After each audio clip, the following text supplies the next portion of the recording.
नमस्कार, मैं हूं ब्रह्मानंद झा और आप देख रहे हैं राष्ट्र समाचार। इस वक्त मैं मौजूद हूं उत्तर प्रदेश के बुलंदशहर जिले में। बुलंदशहर जैसा कि इसमें 7 विधानसभा क्षेत्र है, लेकिन हम अनूप सभा विधानसभा की भी बात करेंगे। उत्तर प्रदेश में चुनावी माहौल चल रहा है। इस वक्त हमारे साथ बातचीत करने के लिए मौजूद हैं एनसीपी के यूथ विंग के राष्ट्रीय अध्यक्ष धीरज शर्मा। आइए हम इनसे जानते हैं कि क्या है उत्तर प्रदेश के बुलंदशहर जिले में चुनावी माहौल। धीरज जी, पहले तो आपका राष्ट्र समाचार में स्वागत है जी। बहुत बहुत धन्यवाद। क्या लगता है, आप जैसा कि एनसीपी मुंबई की पार्टी है और आप उत्तर प्रदेश में आपको एक सीट दिया गया है आपकी पार्टी की तरफ से, क्या लगता है आप जगह बना पाएंगे? देखिए, एनसीपी हमारी एक राष्ट्रीय पार्टी है। चुनाव आयोग ने हमें राष्ट्रीय पार्टी का दर्जा दिया है और हमारे नेता शरद पवार साहब देश के एक बहुत बड़े नेता हैं।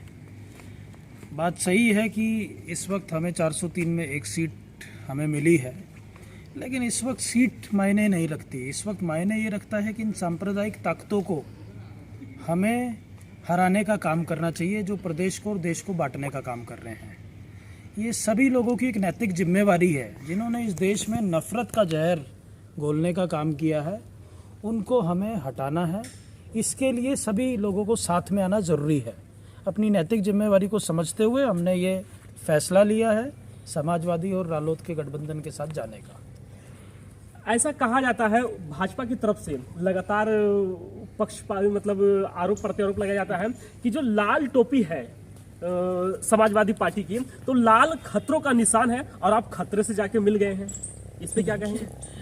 लाल से डर जो है वो इन लोगों का साफ दिखाई दे रहा है।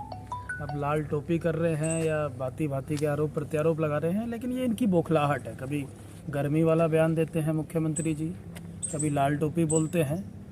ये लोगों का जो समर्थन, जन समर्थन गठबंधन को मिल रहा है, उससे ये इनकी साफ बौखलाहट नज़र आ रही है। 10 मार्च को इन लोगों की घर वापसी है, ये मैं आप लोगों को बता दे सकता हूँ। क्या लगता है, कल जैसा कि माननीय अखिलेश यादव जी और जयंत चौधरी जी का यहाँ एक रैली था, और उस रैली में क्या आपको लगा कि आप किस जगह पे हैं अनूप शहर क्षेत्र में?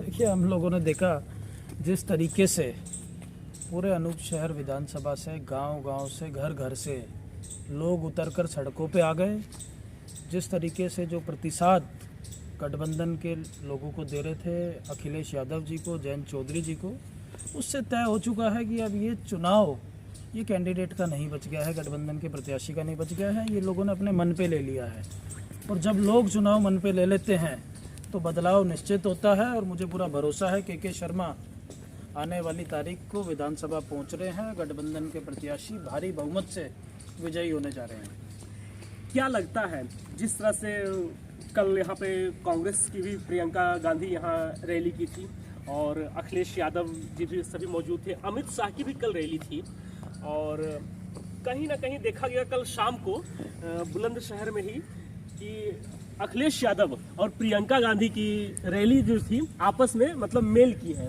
वहाँ पे एक जगह दोनों आपस में मिले हैं। तो क्या लगता है, अगर आने वाले दिनों में कुछ ऐसा होता है तो क्या कांग्रेस से भी गठबंधन कर सकते हैं? कल सभी बड़े बड़े नेता बुलंदशहर में अपने अपने पार्टी का प्रचार के लिए उतरे थे। हम सब लोगों ने देखा कि जो गठबंधन के लिए जो प्रतिसाद था, वो सबसे अच्छा प्रतिसाद गठबंधन के लिए था। अमित शाह जी के तो सभी रैली बिल्कुल फीकी दिखाई दी, और आने वाले समय के लिए मुझे ऐसा लगता है कि अभी से कुछ बोलना उचित नहीं रहेगा।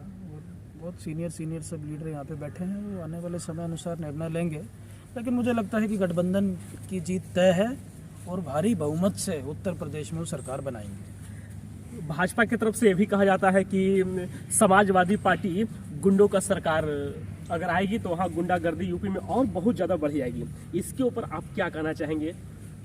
पिछले 5 साल के आप आंकड़े उठा के देखिए, आप सब लोगों को समझ में आ जाएगा कि गुंडों की सरकार किसकी रही है। जिस तरीके से पिछले 5 साल में अपराध बढ़े हैं महिलाओं के खिलाफ, युवाओं के खिलाफ, हम सब लोगों ने देखा है अपराध की राजधानी उत्तर प्रदेश बन गई है। तो मुझे लगता है कि अपराध और अपराधियों को संरक्षण देने का काम योगी जी ने और भाजपा की सरकार ने किया है। तो असली गुंडे ये लोग हैं। एक सवाल मैं और करना चाहूँगा, क्योंकि आप एनसीपी से जुड़े हुए हैं काफ़ी दिन से, जहाँ तक मैं आपको जानता हूँ। ऐसा उत्तर प्रदेश नहीं, देश की राजधानी जो दिल्ली है उसकी रास्ता कहीं ना कहीं यूपी से होकर जाती है, और आप महाराष्ट्र से सीधे यूपी में आए हैं, तो क्या लगता है धीरे धीरे आप केंद्र की ओर बढ़ना चाहते हैं?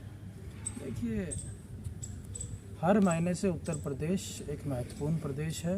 राजनीतिक मायने से भी 403 विधानसभा सीट हैं यहाँ पे, और उत्तर प्रदेश से दिल्ली का रास्ता तय होता है, ये बात सही है। मुझे लगता है कि इस जगह पे हम लोग अपनी शुरुआत करेंगे। एनसीपी अपना गठबंधन के साथ अपना खाता खोलेगी और यहाँ के लोगों के लिए काम करने का हर संभव प्रयास करेगी। आने वाले दिनों में एनसीपी को आप कहाँ देखना चाहते हैं? मुझे लगता है कि जिस तरीके से हमारे नेता आदरणीय पवार साहब का देश की राजनीति में इतना बड़ा कद है, हम लोग काफ़ी मेहनत कर रहे हैं। आने वाले समय में युवाओं का हो या राजनीतिक दल की बात करें, एनसीपी देश का सबसे मजबूत विकल्प और सबसे बड़ा संगठन बन के उभरेगी, ऐसा मैं देख पा रहा हूं और मुझे पूरा भरोसा है। चलते चलते लास्ट सवाल, उत्तर प्रदेश की यूथ जनता से आप क्या कुछ अपील करना चाहेंगे और क्या कहना चाहेंगे? और अगर आपकी सरकार आती है, गठबंधन की सरकार आती है यूपी में, तो आप युवाओं के लिए क्या कुछ नया करेंगे? मुझे लगता है कि देश में अगर सबसे बड़ा किसी के साथ धोखा हुआ है तो वो युवाओं के साथ हुआ है। उत्तर प्रदेश के युवाओं को भी मैंने देखा है, यहाँ के युवाओं को भ्रमित करने का काम किया है। बड़े बड़े वादे हुए, रोज़गार की बातें हुई, रोज़गार देने के लिए ये परीक्षाएं करवाते हैं, फॉर्म भरवाते हैं और बाद में उन परीक्षाओं को कैंसिल कर देते हैं। फिर महंगी महंगी फ़ीस के साथ फॉर्म भरवाए जाते हैं। ये सिर्फ़ और सिर्फ युवाओं को छलने का काम कर रहे हैं, इनको जाति पाति और धर्म के नाम पे उलझाने का काम कर रहे हैं। लेकिन अब उत्तर प्रदेश का युवा समझ चुका है, वो अब इन लोगों की बातों में आने वाला नहीं है, और योगी जी को वो मन बना चुका है दोबारा गोरखपुर भेजने का। महिला सुरक्षा के लिए गठबंधन की सरकार आएगी तो क्या कुछ कदम उठाए जाएंगे महिला सुरक्षा के लिए? महिलाओं के लिए हमारी पार्टी आदरणीय पवार साहब ने हमेशा बहुत अच्छा काम किया है, और मुझे पूरा यकीन है कि आने वाले समय में गठबंधन की सरकार बनती है तो सबसे पहला काम महिला सुरक्षा पे होगा। जो भी अपराधी जो भाजपा के और योगी राज में महिलाओं के साथ अपराध करने का काम किया, उनके साथ शोषण करने का काम किया, सबसे पहले उन पे लगाम लगाने का काम गठबंधन सरकार करेगी। चलिए, हमारे साथ बातचीत करने के लिए बहुत बहुत धन्यवाद धीरज शर्मा जी। तो हमारी शुभकामनाएं आपके साथ हैं, और मैं यही चाहता हूं चाहे सरकार किसी की भी आए यूपी में, यूपी की जनता जो सरकार से भरोसा कर रखी है, या फिर जो अभी पार्टियां सरकार जो पार्टियां हैं वो अगर जो जनता से भरोसा कर रहे हैं, हमेशा दिलासा दिला रहे हैं, ये सारी बातें सरकार सत्ता में आने के बाद वो जनता की पूरी की जाए।